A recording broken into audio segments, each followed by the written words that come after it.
దొంగతనం కేసును ఛేదించిన గద్వాల్ పోలీసులు. 2 నిందితులు అరెస్ట్. నిందితుల నుంచి 9 తులాల బంగారం, 60 తులాల వెండి స్వాధీనం. మేస్త్రీ పనిచేస్తూ వస్తున్న డబ్బులు సరిపోవడం లేదని, ఎలాగైనా ఎక్కువ డబ్బులు సంపాదించాలనే ఉద్దేశంతో ఇంటి తాళం పగలగొట్టి 9 తులాల బంగారం, 60 తులాల వెండిని దొంగిలించిన కేసును 4 రోజులలో ఛేదించి 2 నిందితులను అరెస్ట్ చేసి వారి నుండి 9 తులాల బంగారం, 60 తులాల వెండిని పోలీసులు స్వాధీనం చేసుకున్నారు.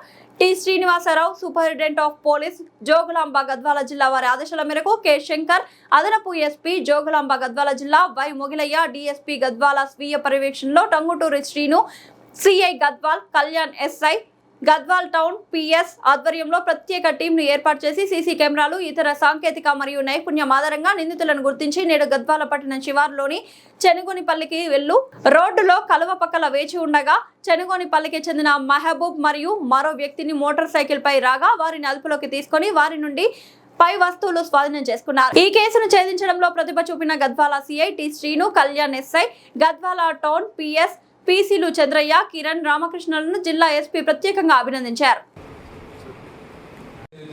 గద్వాల్ శివారులో జరిగినటువంటి దొంగతనం కేసుని 4 రోజుల వ్యవధిలోనే ఛేదించినటువంటి జిల్లా టౌన్ పోలీస్ యంత్రాంగం మొత్తాన్ని ప్రత్యేకంగా అభినందిస్తున్నాము.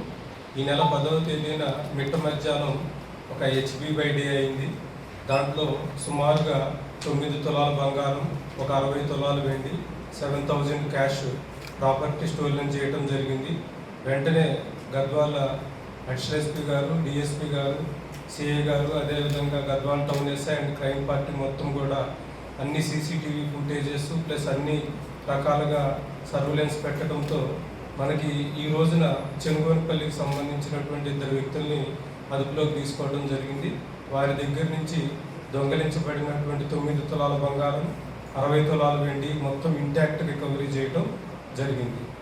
ఈ చోరీని ఇంత తొందరగా ఛేదించడంలో సహకరించినటువంటి గద్వాల్ టౌన్ సిబ్బంది మొత్తాన్ని ప్రత్యేకంగా అభినందిస్తున్నాం. దీని విలువ సుమారు 15 లక్షల దాకా ఉంది. ఇక్కడ కూడా ఒక అతని పేరు రామ్ చరణ్, ఒక అతని పేరు మహబూబు. రామ్ చరణ్ మైనర్ అవడం వల్ల అతన్ని స్పెషల్గా జూనైల్ కోర్టుకు పంపించడం జరుగుతుంది. మెహబూబ్ అనేటటువంటి అతను మేజరు. వీళ్ళిద్దరూ కూడా మేస్త్రి పని చేస్తూ ఉంటారు. దాంతో వచ్చేటటువంటి డబ్బు సరిపోకపోవడం వల్ల ఎట్టి పరిస్థితుల్లో వీళ్ళ కాలువ గట్టు మీద వచ్చేటప్పుడు ఆ ఇంటిని 2-3 రోజులు అబ్జర్వ్ చేసి దాన్ని చోరీ చేయడం జరిగింది. ఒక రాడ్ తీసుకొని మొత్తం ఆ లాక్ బ్రేక్ చేసి మొత్తం ప్రాపర్టీని తీసుకొని వెళ్ళారు. తర్వాత దాన్ని డిస్పోజ్ చేసే క్రమంలో ఈరోజు డిస్పోజ్ చేయడానికి వాళ్ళు సేవలో సగం ప్రాపర్టీని తీసుకొని బయలుదేరుతుండగా మన సర్వేలెన్స్ టీమ్స్ పట్టుకోవడం జరిగింది. ఇంతకుముందు ఏమీ లేదు, ఫస్ట్ టైం అఫెండర్స్. బట్ చిన్నగా ఊర్లో ఏదన్నా చేసేది అనేది తెలుస్తుంది. బట్ ఇంకా వాటికి సంబంధించినటువంటి పూర్తి వివరాలు తెలియాల్సింది. క్రైమ్స్ అయితే అఫీషియల్ క్రైమ్స్ అయితే ఏంటి